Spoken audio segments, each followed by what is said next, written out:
It's 9 o'clock. I'll call this meeting to order. We'll stand for a moment of silence and the Pledge of Allegiance.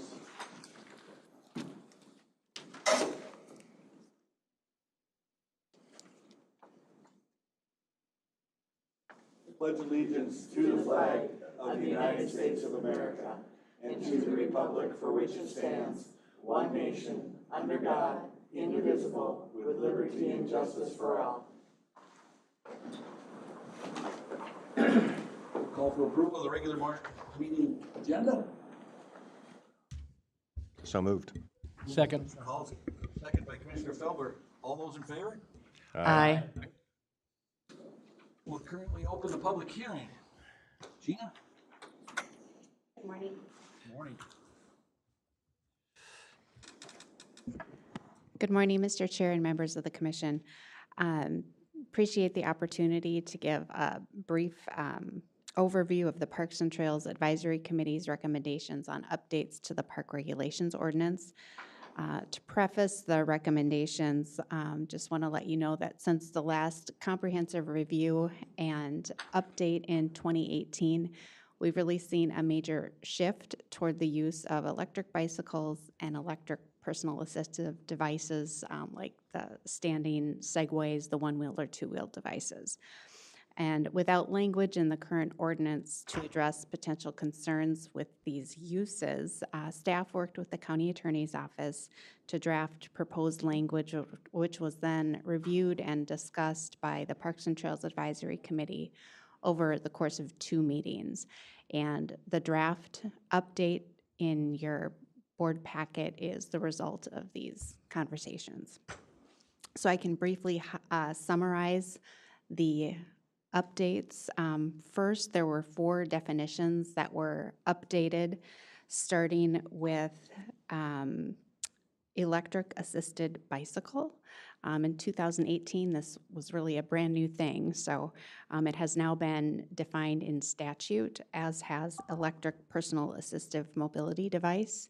Both are defined in the draft ordinance as they are in Minnesota state statute. Trails were also defined to include a route or path along a series of paths or roads, which has been marked for a particular recreation purpose as set forth in the Sherburne County Parks, Trails, and Open Space Plan dated 2005. And lastly, the definition for vehicle was updated to mean any motorized, self-propelled, animal-drawn, or human-powered conveyance of persons or things, including but not limited to golf carts, motorized bicycles, motorized foot scooters, one-wheeled electric skateboards or hoverboards, motorized vehicles such as all-terrain vehicles, side-by-sides, or off-highway vehicles. So then updates to the regulations, most notably define a speed limit for all the trails in the parks and the Great Northern Regional Trail of 20 miles an hour. The committee came to this recommendation after quite a bit of discussion about regulating the class of e-bikes that are allowed, but since it's really hard to tell the difference between e-bike classes just visually, this would make it almost impossible to enforce. So the decision was made to have an overall speed limit for the trails, which is far more enforceable. And especially considering that the personal electric assisted mobility devices can exceed 25 miles an hour, 20 miles an hour on a trail, whether you're just pedaling or using an electric assist, is plenty fast for the safety of other trail users. So if adopted, the regulation would be enforced and communicated through speed limit signs along the trail. The committee also recommended a provision to allow for ceremonial use of tobacco by Native Americans. And the other recommended update is simply to distinguish the penalty for all violations as a misdemeanor, except for the use of cannabis and hemp, which is a petty misdemeanor, punishable according to the law up to a $50 fine. So that is all of the recommendations in a nutshell. I'm happy to stand for questions and discussion. Anyone questions? Well, then we'll currently open the public hearing. Is there anyone here to speak on this issue? Anyone here to speak on this issue? Last call. Is there anyone here to speak on this issue? Motion to close the public hearing? So moved. Second. Second by Commissioner Schumacher. All those in favor? Aye. Public hearing's closed. We vote on this issue now? Yes, Mr. Chair, members of the commission, we are recommending, if the board is ready, to consider a motion, which would be to approve and adopt the proposed amendments to the Parks Regulations Ordinance Number 270 as recommended. I'll make that motion. Motion by Commissioner Danielowski, I'll second that. second by Commissioner Felber. Any further discussion? All those in favor? Aye. All those opposed? Motion carries. Thank you, Gina. Thank you. Move on to open forum. Keisha, is there anyone on the list of the open forum? Yes, we have 2 people signed up for today's open forum. The first one is Tim Sackery of Becker and speaking on concerns of public communication. Good morning. Thank you, Tim. Good morning, and thank you. My name is Tim Sackery. I reside at 15940 41st Street in Becker. We had other neighbors that were also planning on speaking today, but one family had an injury yesterday, and another family is on vacation. From my understanding, members of the public may present at open forums only when a vote is not being taken on the same day. The current 3-minute time limit is not enough to present well-documented concerns, address inaccuracies from prior meetings, or clarify complex issues. The restriction fosters poor communication, misunderstandings, and a lack of transparency and trust in the decision-making process. Recently, I received from the county a carefully worded email explaining Minnesota Statute 13D. I noticed the deliberate choice of words such as may rather than shall. My response is simple. I have a First Amendment right to communicate directly to one commissioner at a time if necessary, and I will continue to do so because of the multiple errors and miscommunications surrounding the CUP in our neighborhood. The bar in question operated for 2 years without 2 required licenses, and in my opinion, the fact was swept under the rug. A recent compliance check raised additional concerns. Why are there 2 advertising flag signs at the driveway entrance in apparent violation of Condition 13? Was the required log checked and found current? The CUP states on page 5, the county ordinance issues the term locally grown, which supersedes state statute. Where is the bought juice wine actually being produced? If the product is not locally grown, why has the CUP not been revoked? What action will be taken by the county when conditions continue to be broken? Again, last Sunday, August 3rd, 7 vehicles left the bar up to 30 minutes after the hours of operation. If Sherburne County can't afford the resources to sort out who is family or not, why was the license renewed? Again, no accountability enforcement whatsoever as of today concerning this matter. I am still waiting for a copy of the compliance report. Over the past 3 years, planning and zoning has failed to enforce numerous violations committed by this poorly operated business, leaving neighbors to shoulder the burden of the documentation as stated on page 9 of the CUP in the April 2023 notes. The bar owner filed a harassment restraining order against me simply because neighbors raised valid concerns. This action alone says much about the owner's character. We are told and have emails from Sherburne County that the character and proprietary are considered when renewing a license, yet there are no discussion of this during the renewal process. On April 2023, the commissioners made the best decision possible with the information available at the time. What was not known that was the operators never intended to follow the CUP conditions. Their ongoing plan is to expand operations and hold large possible special events as often as possible. The non-compliant business will seek CUP amendments and IUP as soon as they are eligible.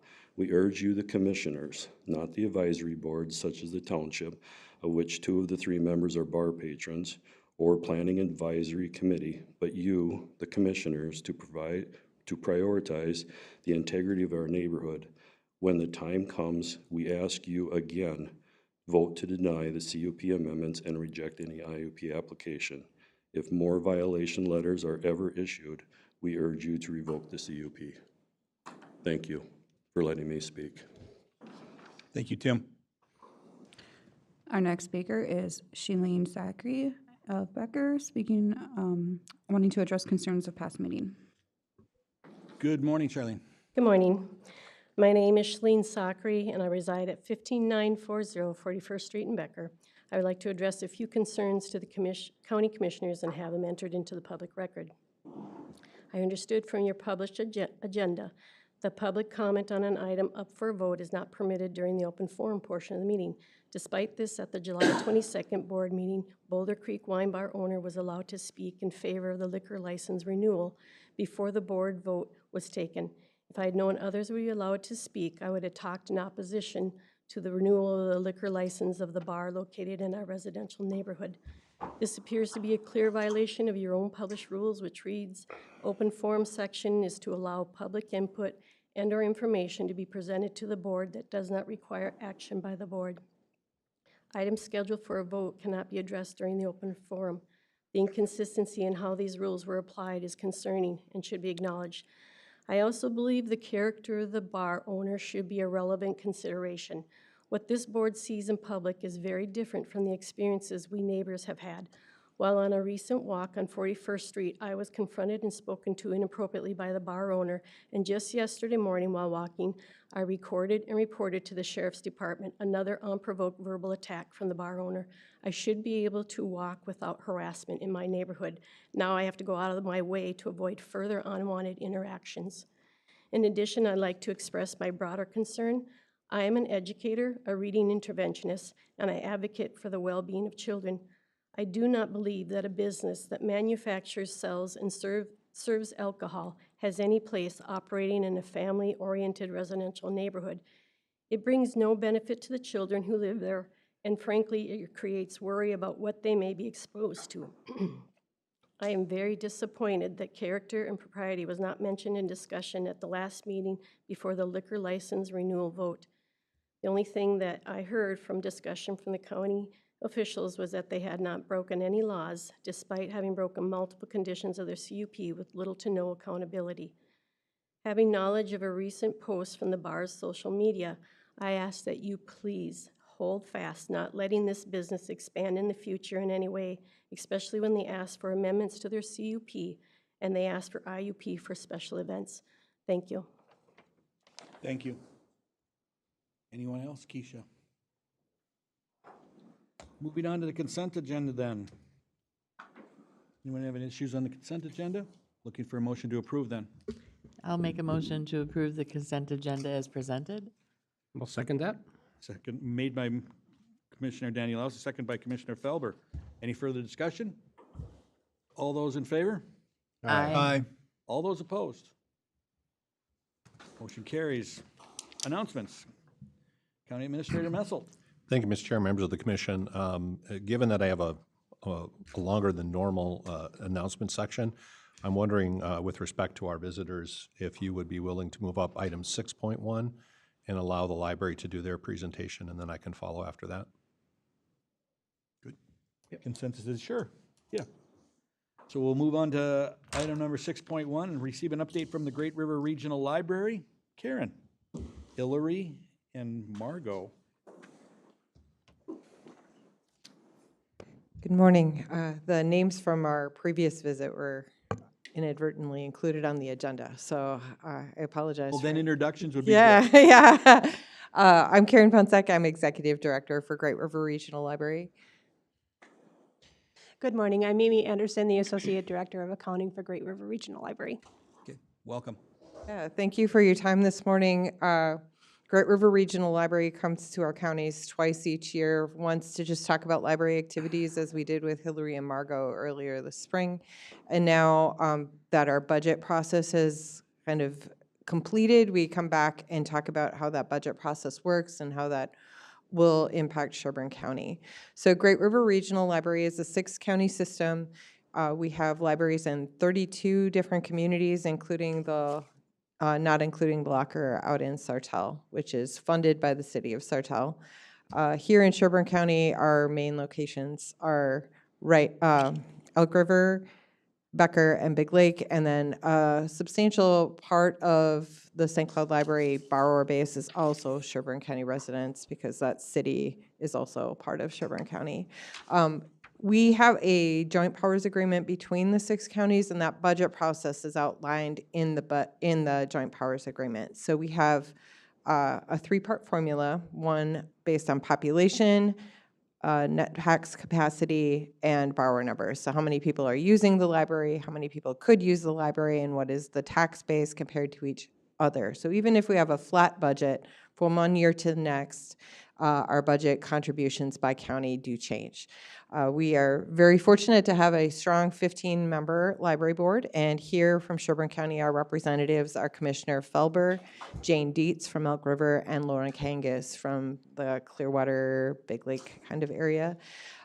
She is our newest member of the board. Jane's been on for almost 9 years now. She'll be completing her term at the end of the year. And Commissioner Felber, I think this is your first year on the board as well. So we're very fortunate to have strong leadership from Sherburne County on that board.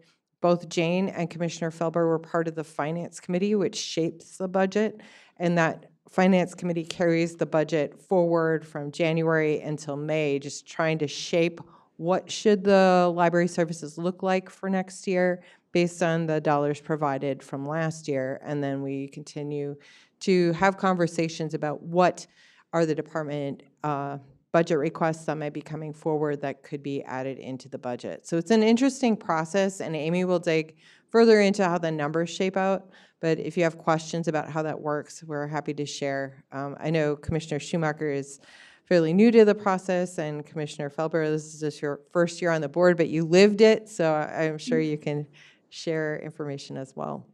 On the next slide, you can see the, oh, yeah, I have a clicker here. I forgot about that. Is it on? Okay. Those are the 4 locations here in Sherburne County. What has changed this year, though, is for the first time in history, and as of June, the largest circulating library in Great River Regional Library is now the digital library. So while we have these 4 physical libraries that are serving Sherburne County residents, a large number of residents are actually using our digital services. And it's a tough balance because physical collection is still a core part of our business, but the fastest growing and most expensive part of the business is the digital services. Maybe it's not on. Okay, sorry, Keisha. All right, and Amy will tell you more about how the budget looks for next year. Good morning. This year, the Great River Regional Library Board adopted its 2026 budget at their July 15th meeting. Sherburne County will contribute $1,467,012 in 2026. This is an increase of $32,553, or 2.269% this year. This line graph is an illustration of the county contributions to the Great River Regional Library budget. Back to 2016, Sherburne County is represented by the green line. All of our signatories are going to experience an increased contribution share. The library system is working through a reserves use, spending, and recovery plan. The library system's overall budget for 2026 is $10.57 million. This is a flat budget, 0.42% increase over 2025. The spending and recovery plan reduces the amount of reserves used within the revenue budget across budget years, which is why our signatories are experiencing an increase. In 2026, the budget includes just under $140,000 of reserves and an additional $350,000 in operating surplus rollover from the 2024 budget. Last year, this combined total was $623,000. This pie chart breaks down the library system's 2026 revenue budget by funding source. Signatory contributions will make up 72.2% of our annual budget next year.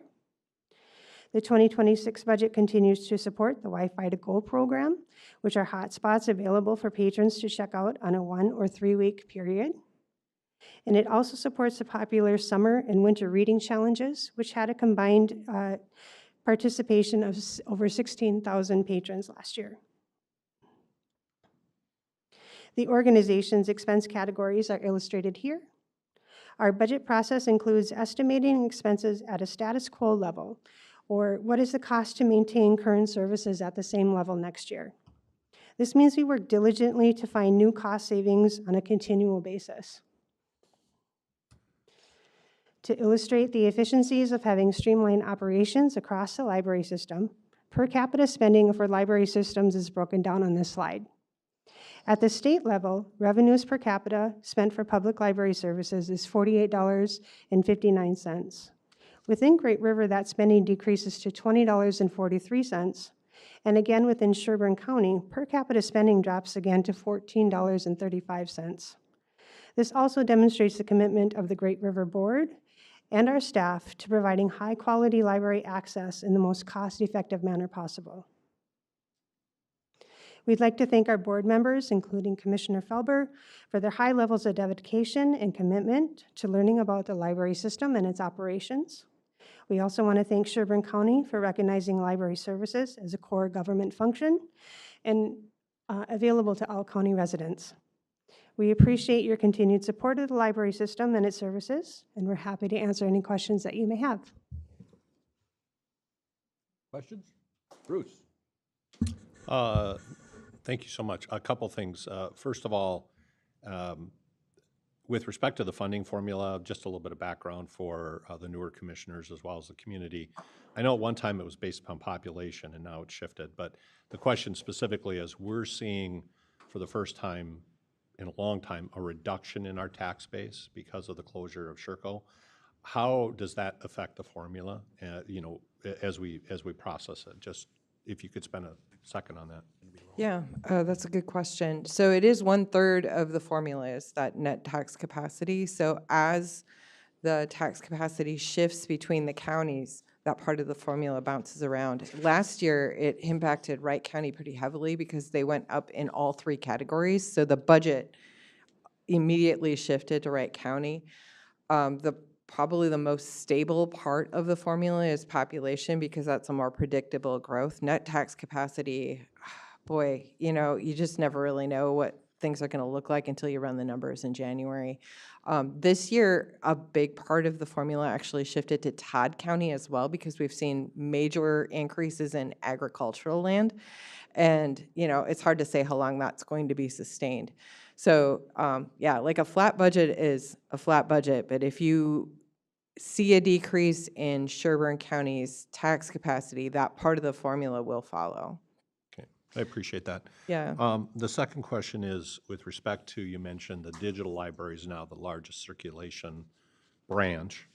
And I heard a couple days ago on the radio some talk about the vibrancy of libraries in today's society, that they're flourishing. And part of that is they're replacing shopping malls as community centers because community centers aren't around as much anymore. They're social gathering places. They're places for computer access. Can you articulate what you're seeing? Is that consistent with what you're seeing, that really we're seeing a lot more use of the libraries, both digitally and physically? The usage has changed dramatically over the last 10 years for sure. You know, the digital library is just one piece of that. Post-pandemic, what we're seeing is a major uptick in the amount of people wanting to use meeting room space, community room space, you know, just even tables at the library, which is putting some pressure on some of our smaller buildings. So what you might not know if you haven't been around Great River a long time is the cities offer the buildings as part of the service agreement. So we don't have dollars changing hands between most of our cities. And so a place like Big Lake owns the Big Lake facility. And so we have to work with those local communities to figure out what those buildings should look like. Elk River is undergoing a major renovation this year with new shelving, new flooring. That's one of our newer facilities, but the way that building is being used now versus when it was constructed is very different. I think the other thing we're seeing is, and it might have been part of that same story, is the way federal funding is working is changing for a lot of things. So for Great River, we don't receive a lot of dollars directly for federal services. what we receive is a small, I think it's like $7,000 to help support delivery from Great River in St. Cloud to St. John, St. Ben's, St. Cloud State, and St. Cloud Technical College and back. So there's an interlibrary loan exchange that happens there. What happens with federal dollars in Minnesota is they go to the state library services, which is part of Department of Ed, and most of it goes to Minitex, which is an agency within the University of Minnesota.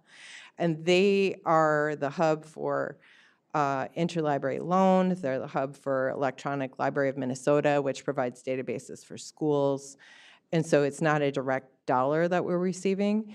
But if the federal dollars go away, which at this point, fiscal year 26, it looks like there are no dollars coming from the federal government to libraries in Minnesota, that would mean those services that people rely on will change, and that'll put a greater pressure on Great River as well. So what the public library has become is kind of that baseline safety net. And what we've seen in the long past, in 2008 in particular, is when the economy tanked, libraries were busier than ever, and we're publicly funded, so that means funding is also tighter than ever, but that is how we operate, is we're that last line, especially in our smaller communities, where, you know, if you can't help someone with their iPad, there is no Geek Squad at Best Buy down the road. And so Great River does really embrace not only St. Cloud as part of our service area, but the fact that we are a rural library system and provide that network of support across the whole region. Mr. Chair. Commissioner Danielowski. Thank you. Thank you for some of those clarifications. I did have the question on the funding as to, does that get checked yearly when you guys are creating your budgets and you're touching base with where that tax rate is at and the population? So obviously that is something you do on a yearly basis. So thank you for that. I'm a huge supporter of libraries. I think they're vitally important for communities that do have them. And like you said, you know, there's probably more digital checking out, but that doesn't mean that there is less physical use of a library, especially when we have a very large homeschool network in our county, and that is used a lot. Having a daughter that does teach online, she uses libraries to be able to do her meetings and stuff with her students. And so I'm very supportive. I think that you guys do a lot to provide those services. You also do a lot with our young people and getting them connected with starting to read.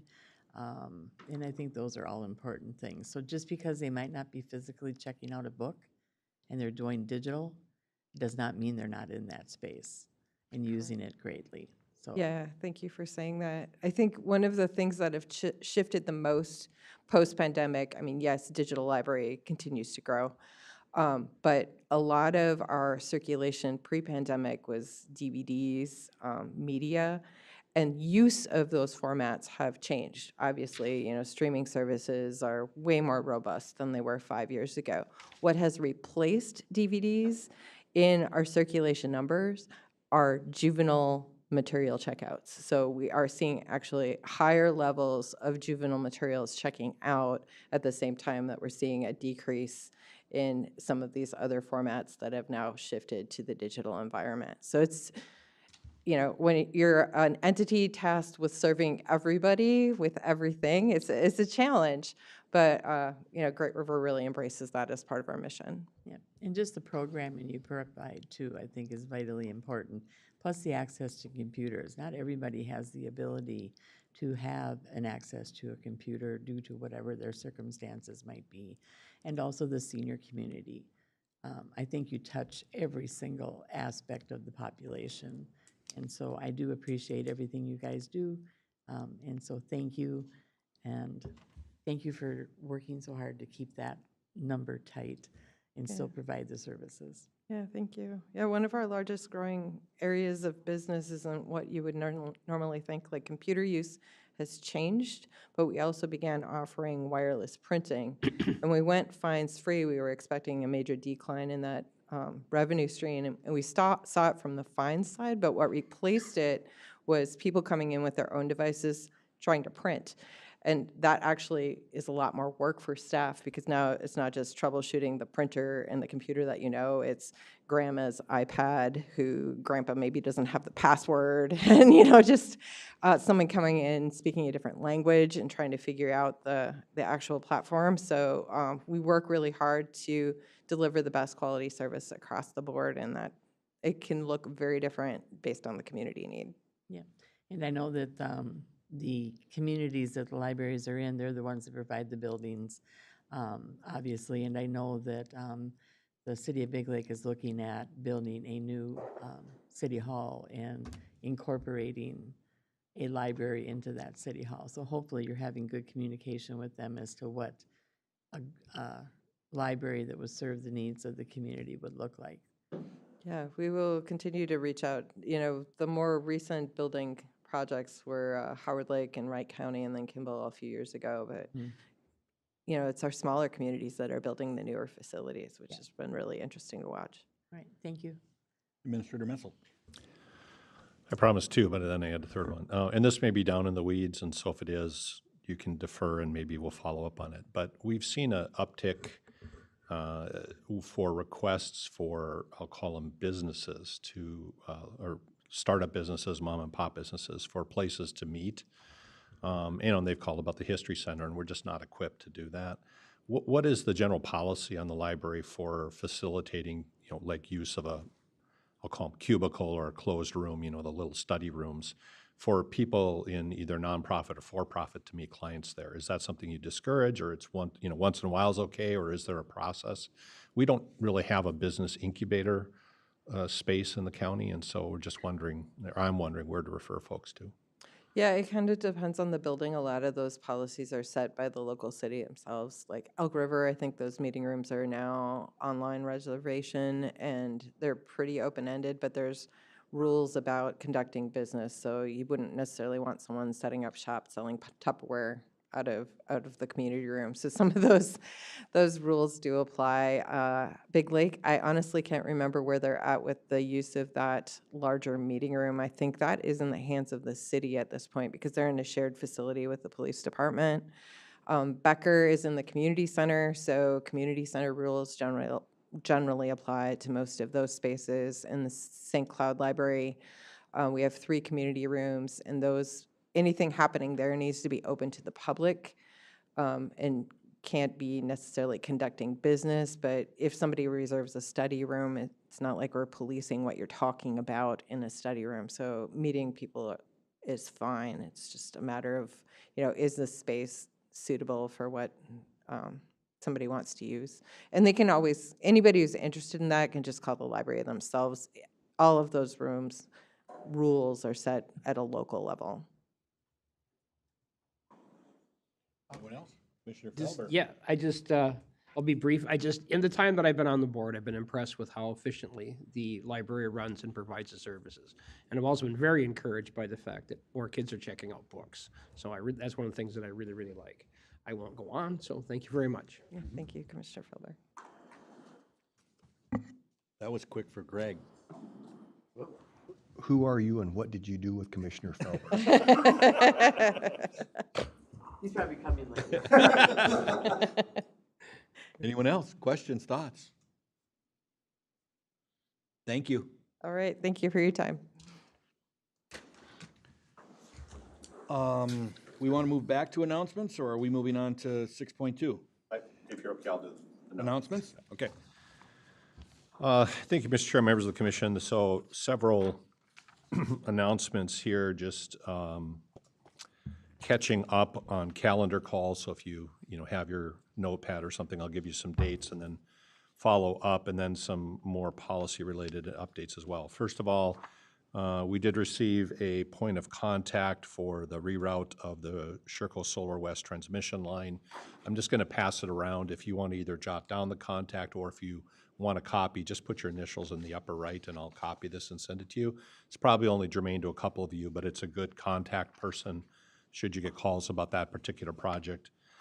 Second of all is we did receive an open house announcement for the new bus garage with TriCap, and so I'll pass this around. And same thing again, you can either jot it down yourself, or If you want me to send you a copy, just put your initials in the upper right-hand corner, and we can get that to you as well. Then a couple of things, not in any particular order, but with respect to calendars, we do have an RSVP out, and Keisha asked me to remind you to complete the doodle poll with respect to scheduling a board tour of the waste management landfill here in Elk River. So if you would give some attention to that, that would be great. Second of all is also, if you haven't responded, the County Connect meetings are coming up, and Tammy will be sending a detailed announcement plus a calendar hold on your calendar. But if you would also indicate, if you haven't yet, which ones you can cover. The jail ones are the most important ones because they're short, but we have multiple ones to meet their scheduling. And so as you saw on the request, typically we'll have you hit 2 in the same afternoon for that reason. Also note that Andrew will be sending out here soon the doodle poll for the road and bridge tour for this fall. So just be aware that that's coming up. But calendars are filling up, so I just want to make sure we're online with that. Also a note, and I can either respond for you or you can respond yourself, just a reminder that the solid waste, excuse me, the SWCD tour is scheduled for the 28th of October. If you are going to go to that, you should respond to that. You got an email invitation. If for some reason you didn't get it, just note to me afterwards, or Keisha, and we'll resend it out if you're going to do the Soil and Water Conservation District tour this year. And then finally, for calendar call new, we just received information that the National Just Transition Fund will be holding its annual conference here in Minnesota to highlight the work of ETAC. That's the Energy Transition Advisory Committee, which I know a couple of you have either served on or attended and watched it. We will be hosting here in Sherburne County something related to the city of Becker and probably a tour of Sherco for the National Committee. And that's somewhere between the 28th of October and the 30th of October. So those of you who are interested, Brian is going to be spearheading our efforts there, but it was just announced that they're holding their national conference here. And as you know, that's the work that's been really focusing on both, how many plants? The King plant, our plant. There's like 4 or 5 major communities in that transition. What's that? Cohasset, yeah. So we'll get more in that as it comes, but something that we really want to showcase the effort, even if it's a reluctant effort, as that transition kind of chugs along. Now, with respect to a couple more policy-related areas, just an update for the board. First of all, North Star. We received notice yesterday that North Star will transition to a bus on January 5th of 2026. That also means that the North Star Link will cease bus operations from St. Cloud on January 2nd of 2026, so that Friday. The intent of North Star Link is that the buses will actually be sold. They've passed their federal hold deadline, but due to age, so they can be sold in auction, and there's a disbursement of the revenues. Won't be a lot, but it'll come back to the partnering agencies, including Sherburne County. If you are interested, the Met Council, and again, they didn't invite us, but they held a discussion on the transition of North Star at their meeting last week. It is available by video if you would like to watch it. So I can either send you all the link if you all go like this right now, or yes, okay. So I'm going to send the link out. It's frustratingly interesting, let me put it that way. So I will do that. Yeah. Where's the last stop on the bus? As of now, it's Ramsey. Okay. And that's something that, again, we're going to talk about on legislative, which is that Elk River is in the federal designated area for the Met Council, and they receive federal funds because Elk River is included. So depending on how hard you as a board want to stand up, I don't think it's bad to say, you're not just abandoning Sherburne County, you're abandoning Elk River, which, by the way, you're getting funding for. But you all have to tell me how much we want to advocate for bus service, basically from Elk River versus Ramsey. So, Then, technically, being as the Elk River station site, could be where that bus could Correct. stop at. So then people could possibly get there from like Big Lake or Becker Mhm. and be able to get to work Right. by the bus. Yeah, and I intended to just touch base with the mayor and the administrator in the city and see where they're at with their position. But, you know, we've laid down a soft marker, which we think they're not being responsive to Elk River. I will tell you, frankly, I think it's the Met Council saying it's Sherburne County, you're not in our area, you're not part of the 7 county, we're gonna ignore you. And we stand up and say, wait a minute, Elk River is. But we have to decide how aggressive we want to get. So maybe after you look at the video, we can, you know, at the next board meeting, I want to hammer into some specific legislative issues, but go ahead.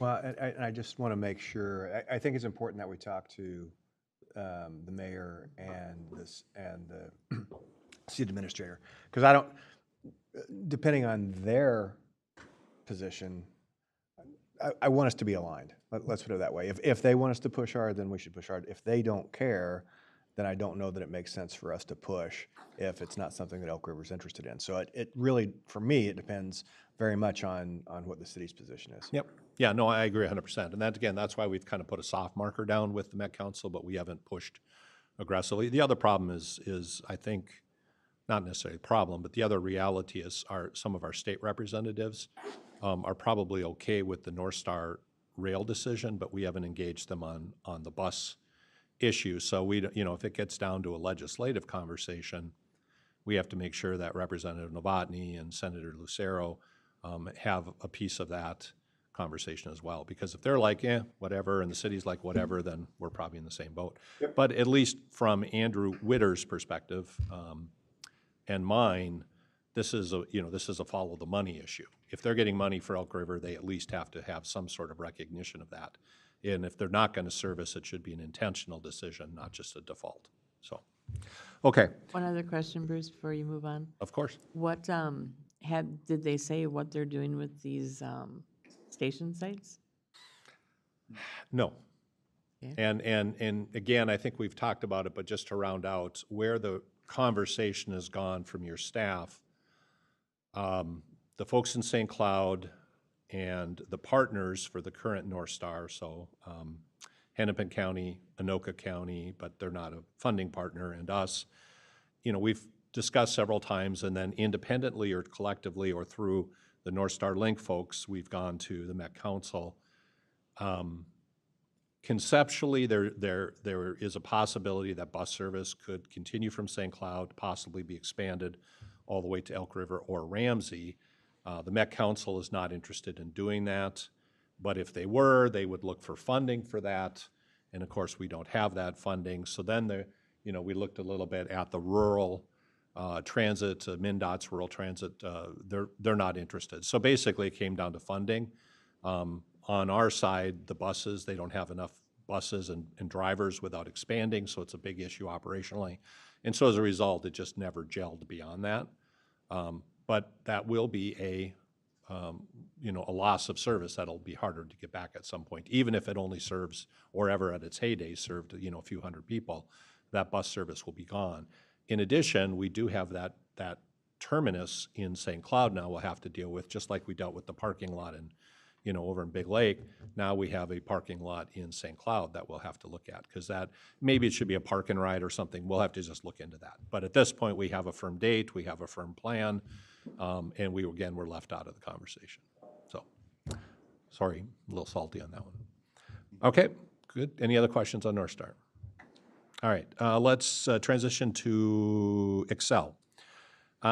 We officially received documentation that the 48 outdoor warning sirens are now in the possession of Sherburne County. Excel Energy did receive federal approval for their iPOS system. So as you're out specifically with your townships, but also your cities, just remember and note for them, our intent is now to take the next basically year and a half and transition those to those cities and townships that want them. If they don't want them, we'll just take them out of service. But the plan is that we'll, own, operate, and manage them the best we can now, in addition to ours. So that plan is in place. We had communicated it with the townships. We had the discussion at the SCAT meeting, and I think I'll put it on the next agenda. But so far, what we've heard is people are kind of preparing or planning for them eventually, so. I have a question. I did hear they announced yesterday that that system is going to go into play and that you don't have to do anything if you are in this service area, that you will automatically, your phone will be automatically included in this process. My question is, are they going to test that theory? And is it all cell phones or? I'll pass it on to Michelle. I'm not familiar with what Excel has for the ability to either test it or operate it. It would be nice. Yeah, I know, very, very generically, the sheriff and I do have conversations once in a while about communication technology, specifically, like a code red technology, which is a reverse 911 concept. I don't know how iPOS will operate, so I'll ask Michelle to give you guys an update. iPause is part of the statewide emergency services communication system. And it's something that the SECB, which I just recently was appointed to, is actually working on further integration of these systems.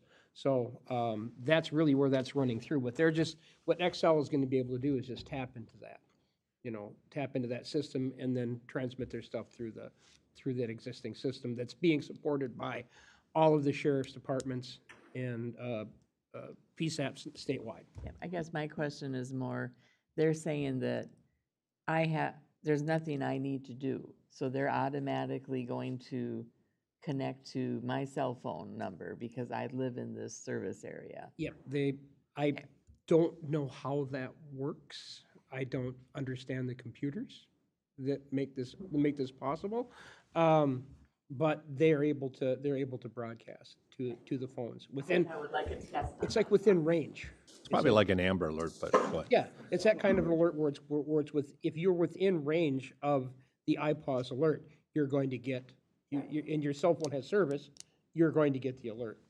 So, Mr. Chairman, I had a quick question. So, to go back to what Commissioner Rand had said, was your question that is it going to test monthly on our phone, or is it going to, that's a question that, is it going to be a monthly test or a quarterly test, or I'm just trying to make sure who's listening plus myself My understand. question is more to, okay, you're telling me that you're automatically going to connect my phone. Yep. I'd like at least one test to know, did that happen? Okay, one test, or what the testing, because in the city, we rolled it out every first Tuesday of the month at noon, whatever, a made-up number. But, okay, thank you. 9 o'clock. 9 o'clock. Yeah. Yeah, and by the way, as you get questions, it's one of those things when we never talked about the outdoor warning sirens. They were just almost ubiquitous. Now that we've had conversations, that we get a couple calls about, hey, this one hasn't been going off, or this one and that. And if you get those questions, please refer them in, because Kyle and Derek are managing those for you for the next year and a half. We just had one, for instance, in Haven, and somebody emailed in and said, I didn't hear it.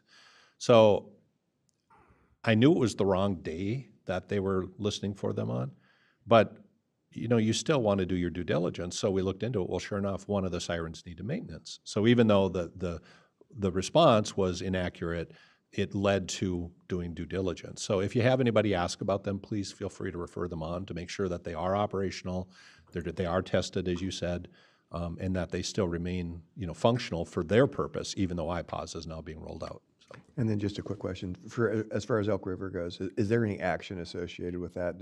Who's maintaining the sirens in Elk River right now? Elk River, I think, owns their own. I'll have to look at the list. I'm sorry I didn't bring it. Okay. Or it might be a hodgepodge. We have some where some cities, own them. And that's, again, why we're transitioning, so that everybody's got a level playing field. So if you don't mind, I'll follow up with you on Elk River. Yeah, I'd just like to know if Who's there's the anything contact we for can follow Sherburne up on. County in regards to them? For the Maintenance and all of that? Kyle Breffel in EMS, yeah, Right. or Derek Bass. So Okay, yeah, all one of those two. And then, Mr. Chair, I think we have to recognize too that the power plant is going to do it in case there's a nuclear reason. We're keeping the sirens because we're going to also make sure that if there's a weather event, that the sirens are activated. We'll be keeping them operational for a year and a half, and then the cities and townships may choose to continue them based upon, and part of it is, again, remember, the configuration of what we have is partially weather and partially nuclear power. That's why Excel's been doing it. So that's where we want to work with the townships and the cities, and they can decide we have too many, too few, they're in the right place, wrong place. You know, we've even offered that at the end of the day, if we shake down 40 of these as a community, they might be 40 that are available for parts, because some of these are so old that they need to be almost cannibalized. There's a lot of opportunity here, and I'm hoping that one of the bigger townships will step up to the plate and say, hey, we've got a place to maintain these and work through it. But yes, the idea would be that for outdoor weather events, they would still be available. Again, that's all transitioning too, though. A lot of places don't use outdoor sirens anymore because pretty much anywhere you go, you got your cell phone. And like you've seen, or, you know, we get the thunderstorm alerts or tornado alerts come on your phone, so. Yeah, I don't think you can have enough alerts Yep. when it comes to possibly saving lives. Okay, Right. good. That was great discussion. Thank you. All right, two more fun ones. Budget. So. I say budget, yeah. Budget and fun in the same. And fun ones, same yeah. sentence are not. Sorry.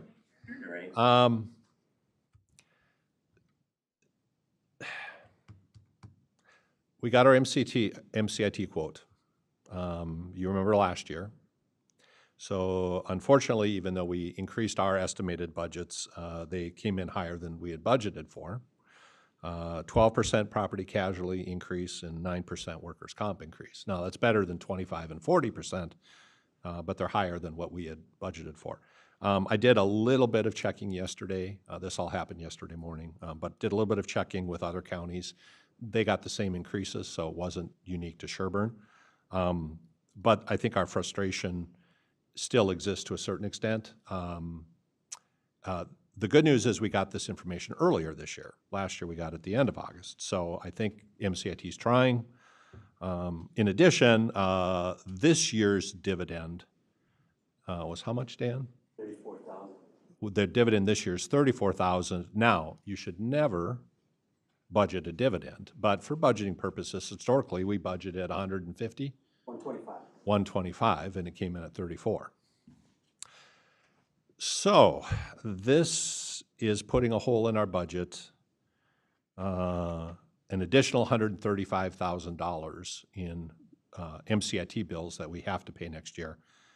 At this point, Dan and I are not recommending that we lower our anticipated dividend next year. We keep it as it is, even though, again, Felix would say never budget for it, but we always put in a little placeholder. This year, that placeholder was not enough.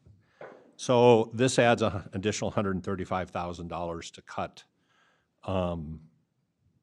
So we've been working the last day, and I think we are very, very close to being able to bring to you next board meeting a levy at just shy of 6.5% as you directed.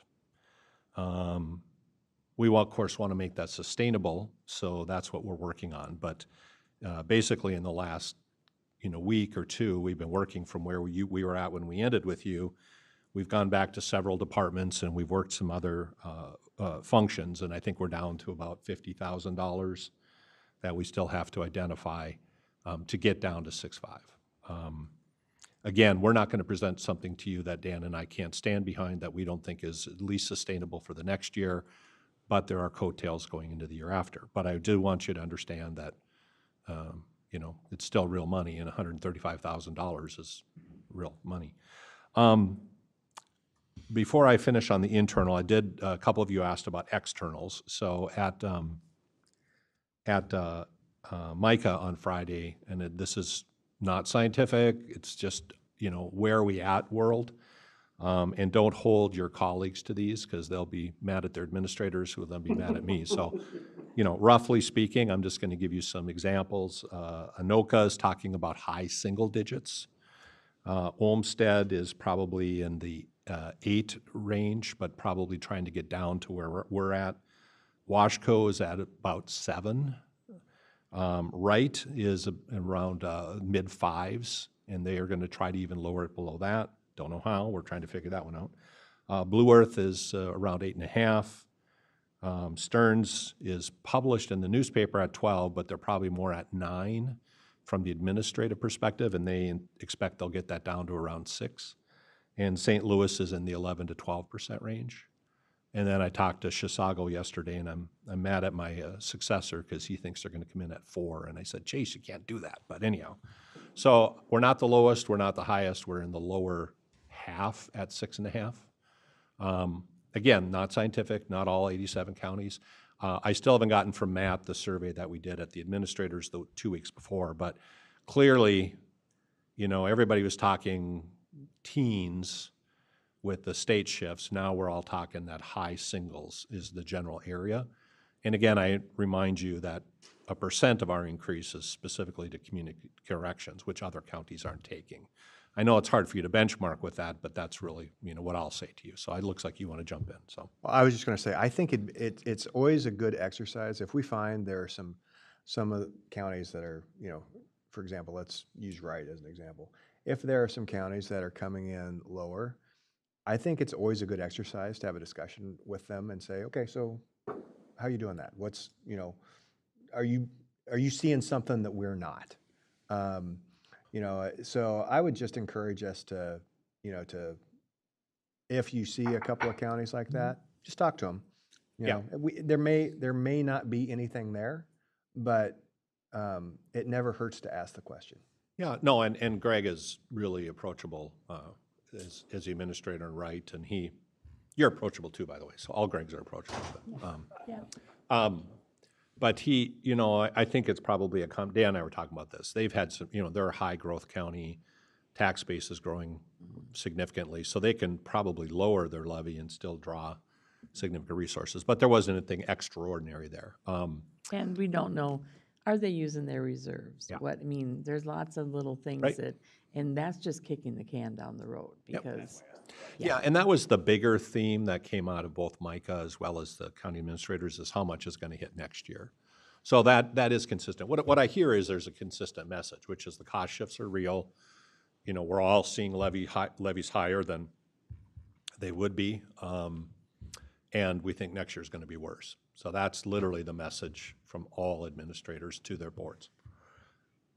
Going internally, though, I just want you to understand, because I know you're going to ultimately, as much as we try to say, look at what the feds are doing and the state's doing, you guys are the ones that are going to be sitting here with people looking at you. And again, we're not talking about city increases, school board increases,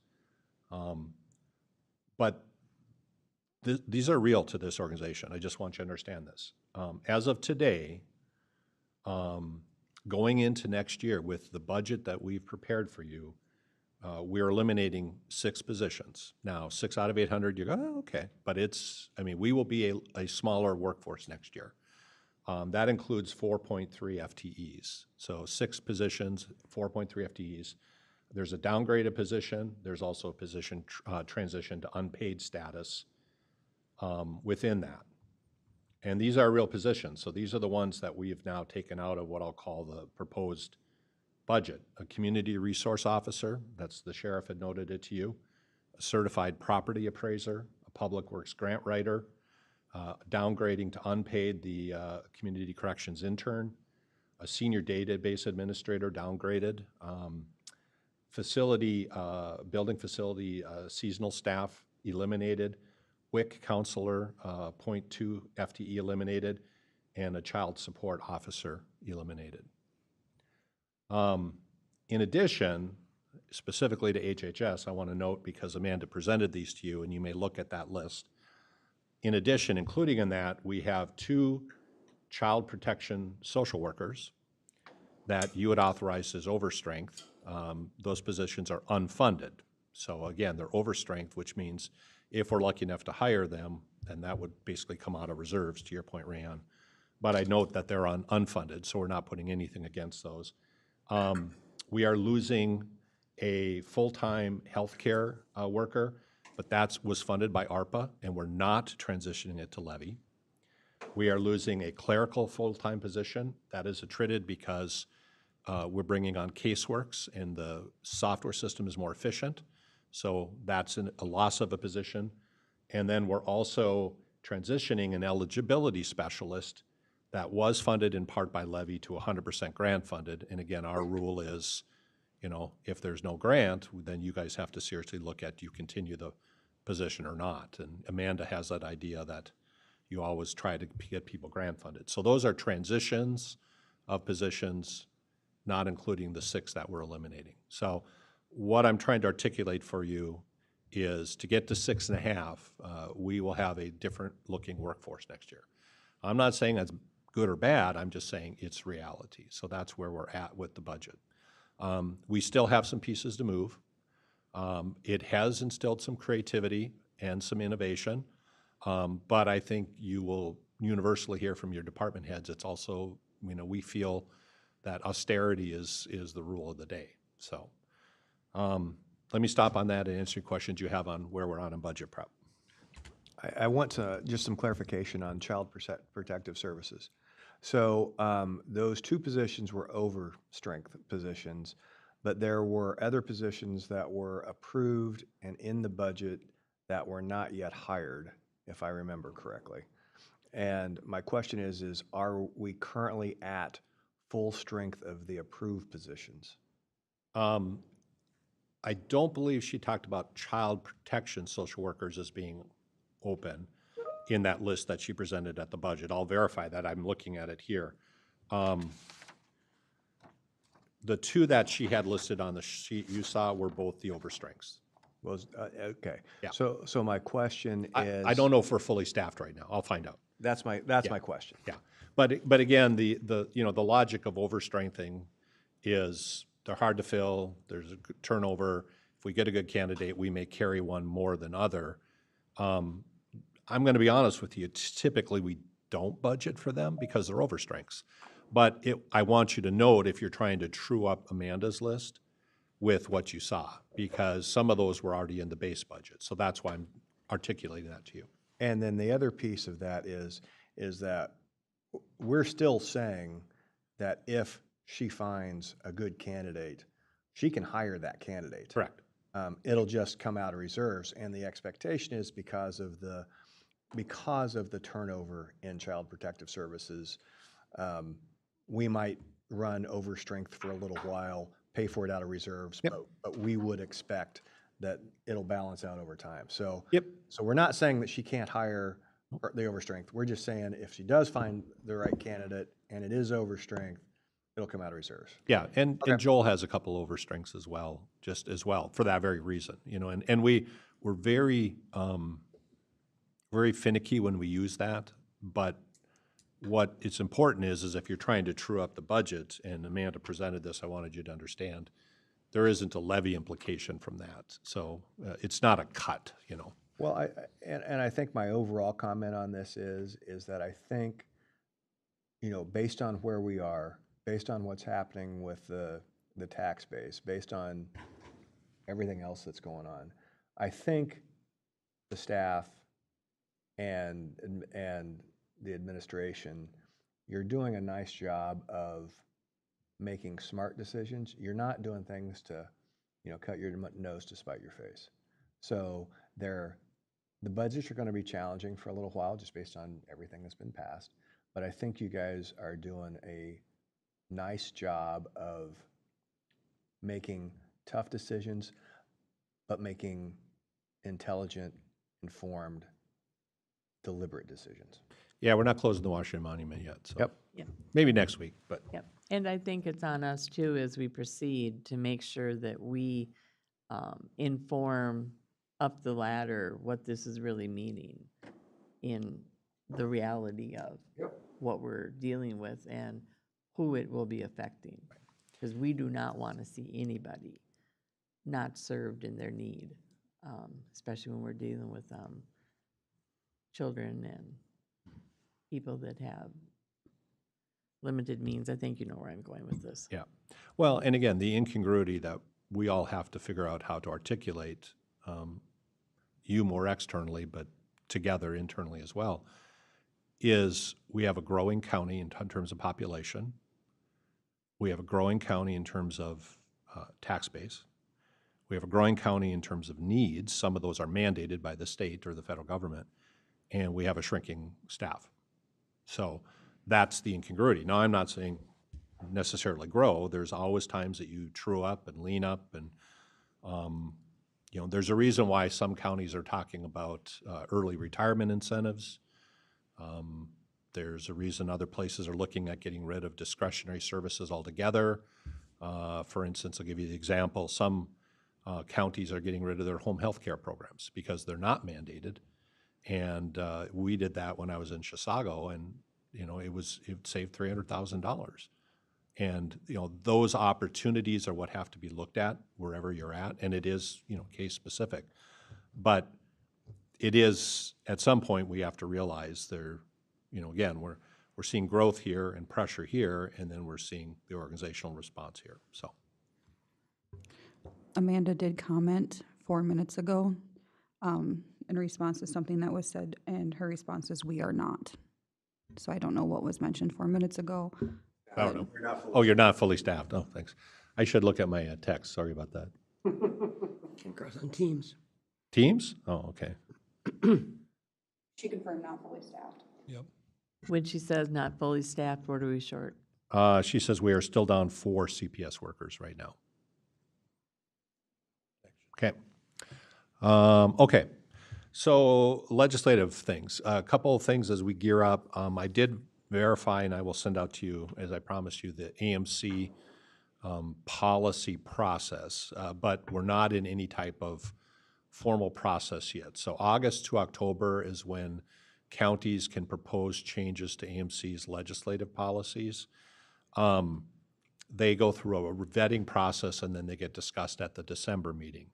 However, it's good to also discuss them informally in September. So my check on this was to try to figure out, do you need to go, Don, should we switch issues? You're losing your attorneys, so. No, I'm sorry. Can we, why don't we stop and do Don's item first? I think she's got a staff here for that, so. Is that okay? Yeah. Okay. Sorry, Don. Messing with my agenda today. Okay. All right, we have now moved from halfway through announcements to 6.2. Consider approval of appointment of Chief Deputy County Attorney. Don? All right. Good morning. Thank you, Mr. Chair and Commissioners. As you know, since filling the role of County Attorney at the beginning of May, one of the things I've been looking at is an internal office structure. There was a memorandum of understanding for a criminal and a civil lead, which was extended to continue till the end of July. And so obviously now that has dissolved, and there is a need within the office internally for that additional structure. We went through, and I went through interview process last week. I am recommending that the board approve Elizabeth Spildy for the role of Chief Deputy. Liz, who is here, and I'm sure regrets now being here given that I've referenced her, has been with the County Attorney's Office for the better part of 20 years. She left briefly for a period of time to serve as an assistant county attorney and a public defender elsewhere, but has been back here. So I have known her professionally for a very long period of time, and her commitment to the service of Sherburne County. So I am respectfully requesting that you approve that appointment to the Chief Deputy County Attorney effective today. Thoughts, questions, comments? Need a motion to approve Elizabeth, I'm going to butcher this, Spildy? Spildy. I did it. Yep. I need a motion to approve Elizabeth. I'll make that motion to approve by resolution the appointment of Elizabeth Spildy as Deputy Chief County Attorney. I'll second that. Motion by Commissioner Danielowski, second by Commissioner Felber. Any further discussion? All those in favor? Aye. All those opposed? Done. Congratulations. Congratulations.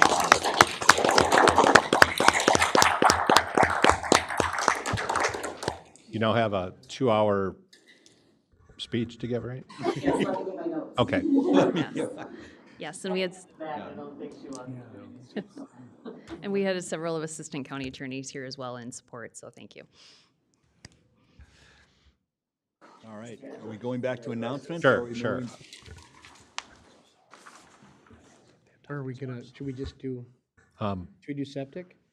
Well, I'm just almost done, so. Okay. All right, so on Back legislative up to issues. Bruce and announcements. Yeah, so legislative issues, just real quick. So part of the AMC process will be, I'm still going to prepare for the fall policy conference written things so that the groups, when they meet, will be able to review them. The ones that I'm working on that are specifically advocated by you, so these are the ones we advocate. One would be to look at, I'm calling it tax reform, specifically property tax reform.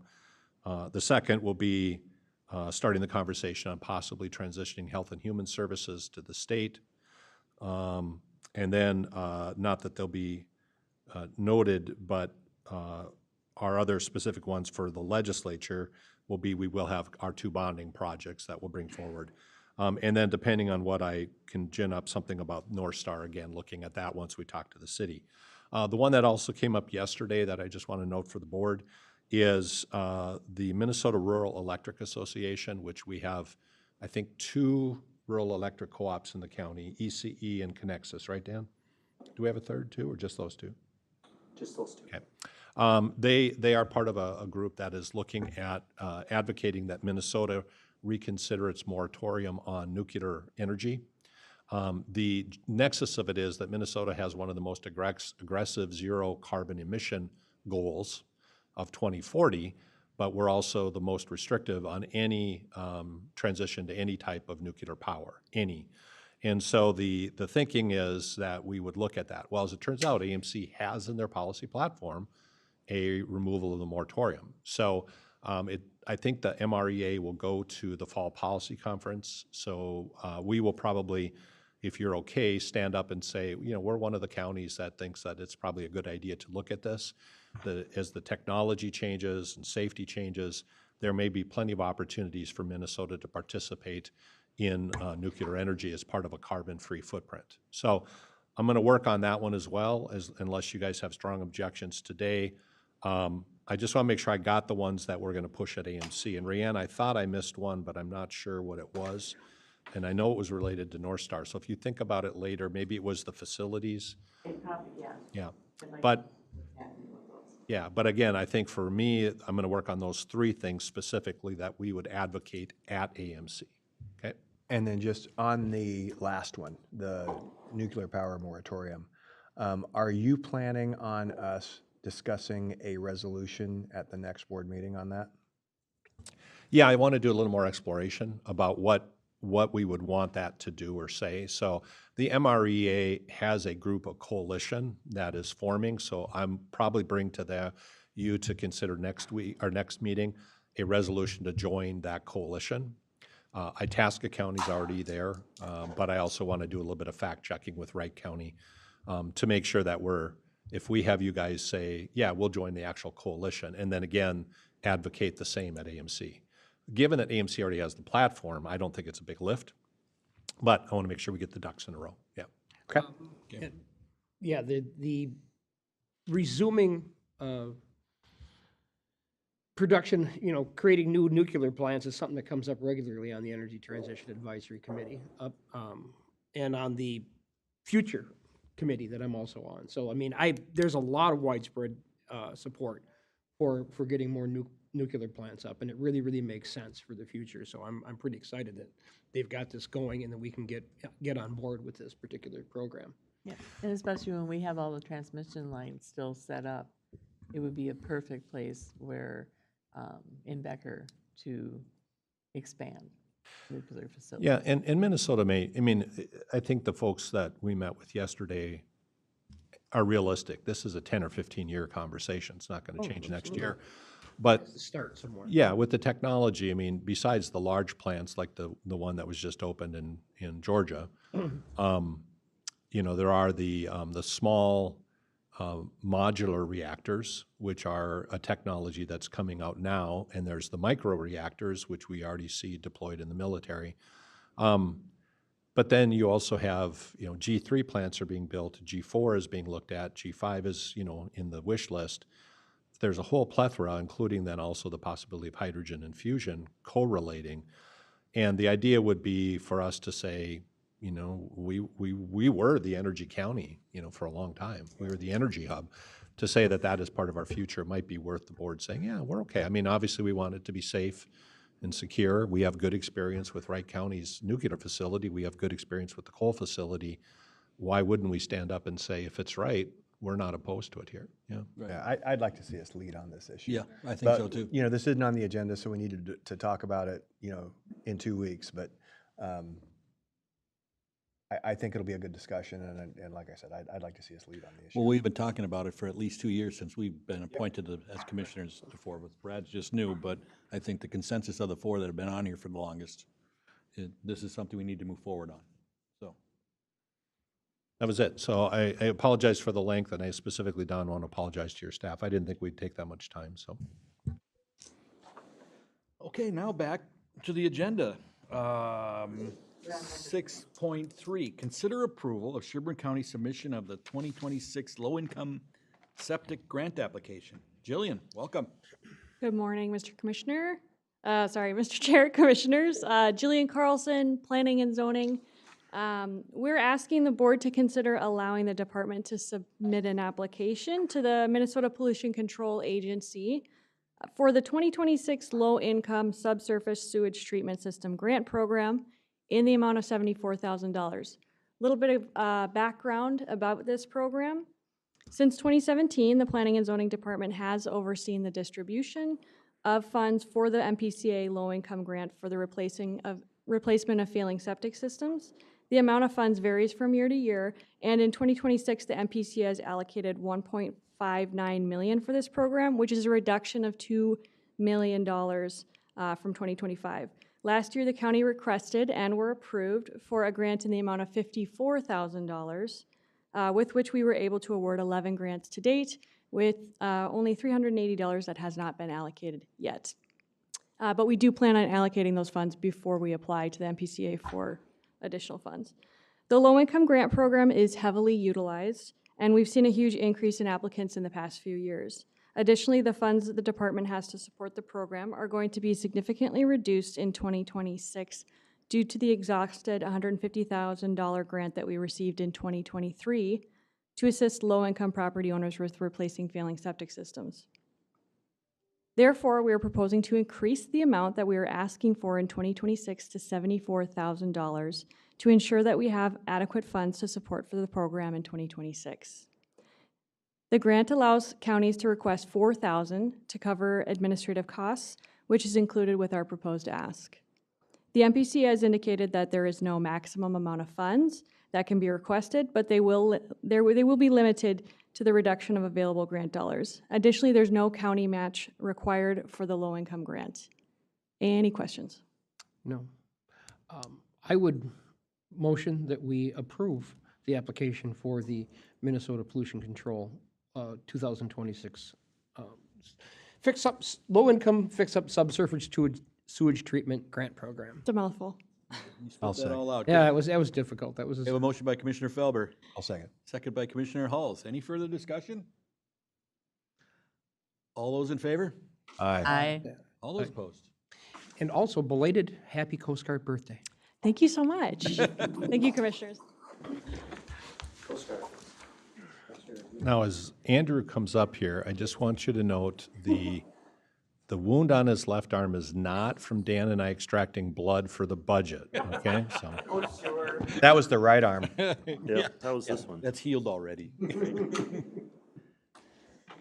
All right, Mr. Chair, if I may, good morning to all. So it's with excitement that I'm in front of you this morning with the results of the bidding for the Zimmerman interchange. As most all of you are aware, it's come with a lot of effort over the last number of years, a lot of angst recently in regards to pulling together the funding agreements and navigating that as we moved along. I think in summary, the good news is that we got very good bids. I think it's a very competitive bidding market out there right now, which we were able to take advantage of. We've got a very good low bidder in the company of Ames Construction. If you think back, they've done the construction through Elk River on 169, coming in on schedule and under budget for that project. They're currently working down the road in Ramsey on Trunk Highway 10 on the large interchange projects going on down there. So just a natural fit for them to kind of slide their crews up to Zimmerman and hit the ground running with this project. The other bit of good news is even with the number of delays that we saw through the funding issues that we're dealing with prior to bidding, is that I think we can still maintain our completion date of substantially completing the project by the end of next year, the end of 2026, with some minor punch list items and maintenance items likely carrying over into 2027. We have had some informal discussions with Ames already in regards to the project. They seem confident that they can continue to get the project completed, and we're really looking forward and excited about the project getting started. That being said, indications are they will start turning dirt probably the day after Labor Day, with the number of the more contractual processes playing out between now and then. So as you note in the item is contingent on OCR approval, which is Office of Civil Rights. Ames has submitted all of their paperwork. They have met all of the requirements of the Office of Civil Rights. They submitted their paperwork, I believe, on the 29th. And typically what they have been seeing, we haven't, we've been seeing some little longer timelines, but they've been seeing about a 2-week plus or minus turnaround on that approval from the Office of Civil Rights. So I guess with that, I will turn it over for any questions or the approval. Questions? Oh, Mr. Chairman, I'd approve the lowest responsive bidder of Ames Construction for the construction project on Highway 169, State Aid Highway 4 interchange starting 2025, project SP 71604-039. And I'll second. Second by Commissioner Halls. Any further discussion? Yep, Mr. Chairman, I would. This construction project is a marathon relay, and a marathon in years, not in miles. And a special thanks to many, many partners along the way who have been a part of this. And I wrote out a list of a few I'd like to just mention. Thank you to the Public Works staff and all the staff it took to get this contract and then redo this entire contract on the fly. Former Commissioner Lisa Phoebe, who spent a lot of time and years working on this project, the former Mayor of Zimmerman, Nick Stay, the City Council of Zimmerman, Administrator Randy, and this county board right here, for your diligence in starting this process and sticking with it. This is just like our other project we're trying to work on the west side of the county.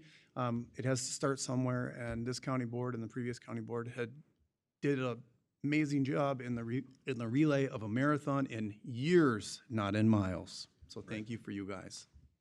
Yeah, I think there was a lot of people that came before us, I think even before you, Andrew, that started this project in regards to it. So a big thank you to all of those people and all the people and have made this possible. And Congressman Emmer's office.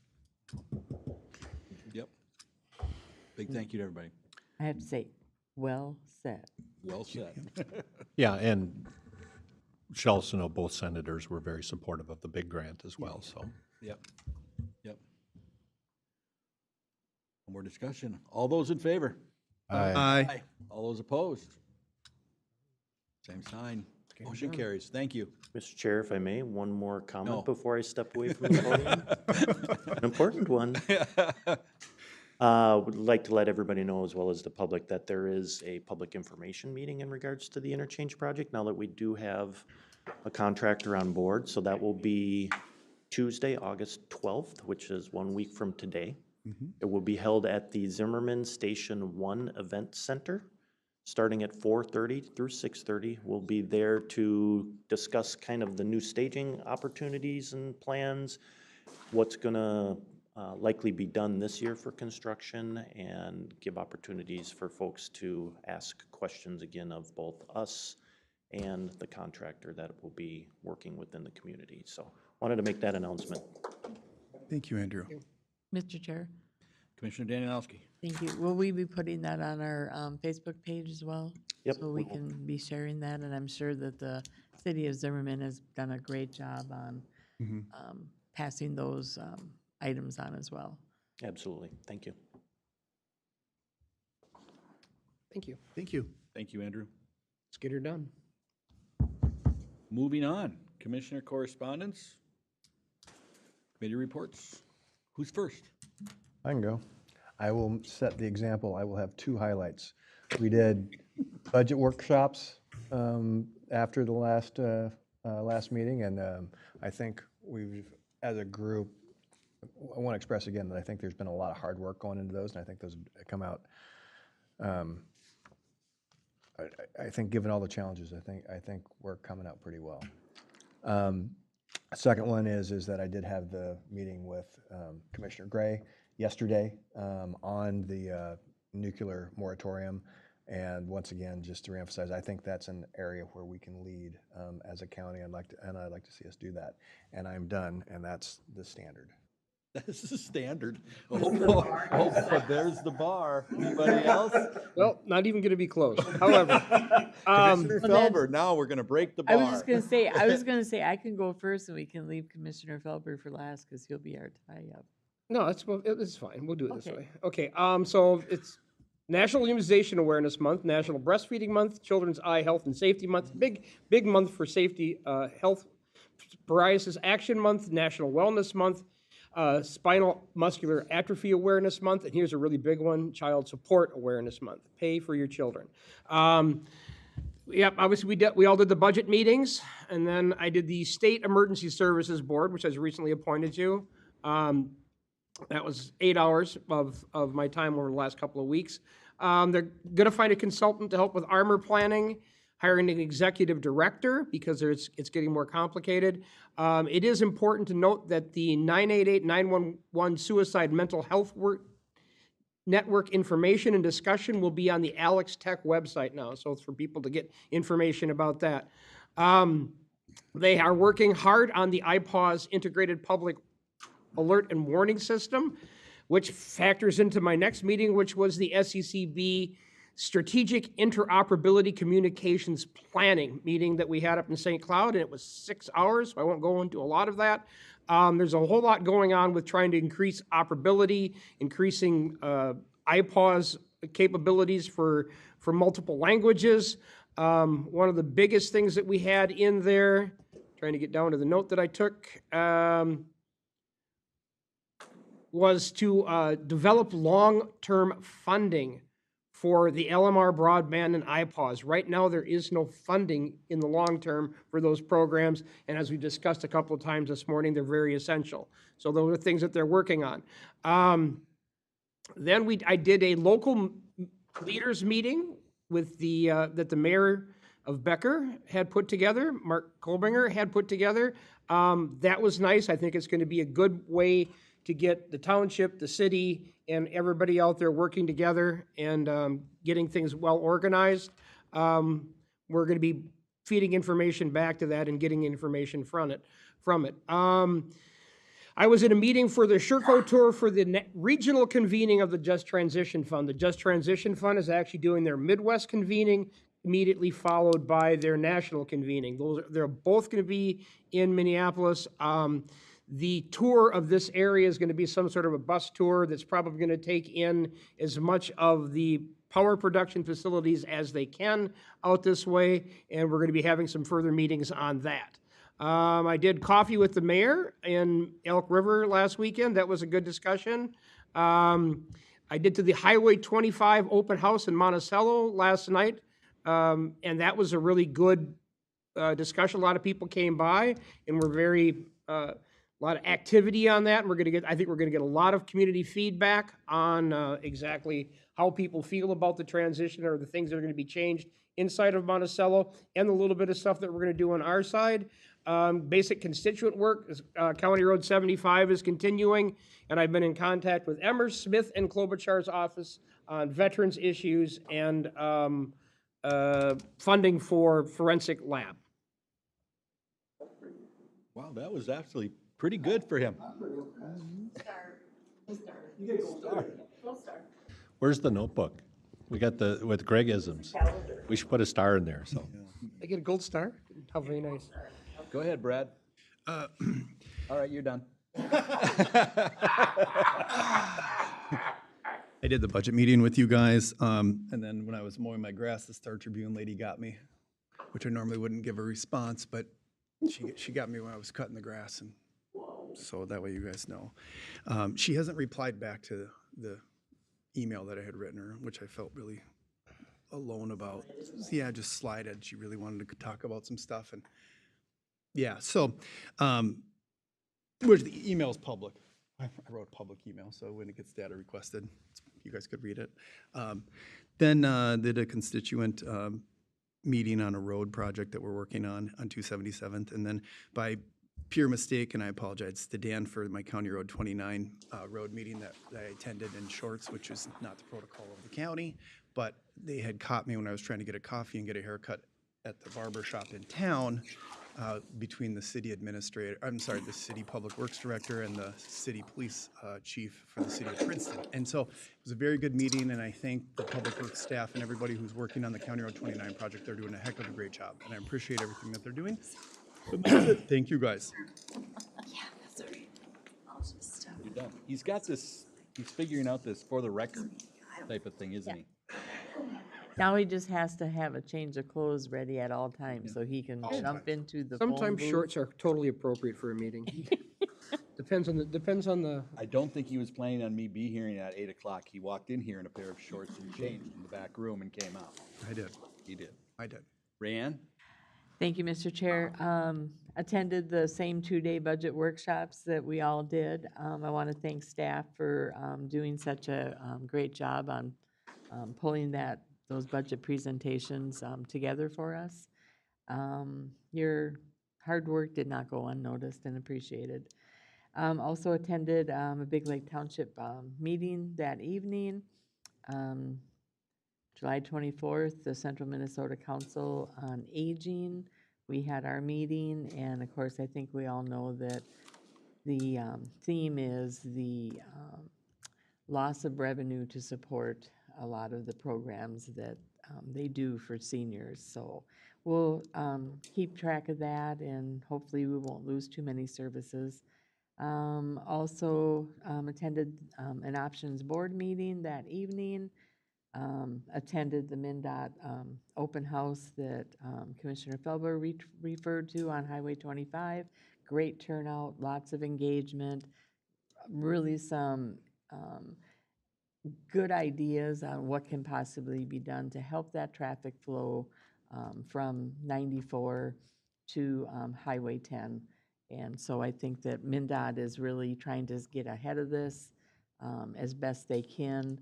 And I'm impressed with some of what their proposals are. And they'll be getting feedback. There was a lot of engaged feedback. I think at one point they had already gotten 70 cards that were filled out with comments and put in their comment box.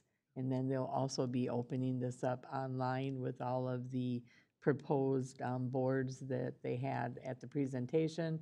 And you'll be able to make online comments as well. So, and that was it. Also attended to some constituents' concerns. You sure now? I am. I closed the book, I'm done. Andrew's got this thing done, 2 points, maybe 3, and then you're out of here. But anyway, for me, I did the budget workshops. Haven Township workshop with the zoning staff. Haven Township wants to consider taking over their own planning and zoning with the city of St. Cloud or the county. Work in progress. The Kathy Paluski retirement party we did, the shack.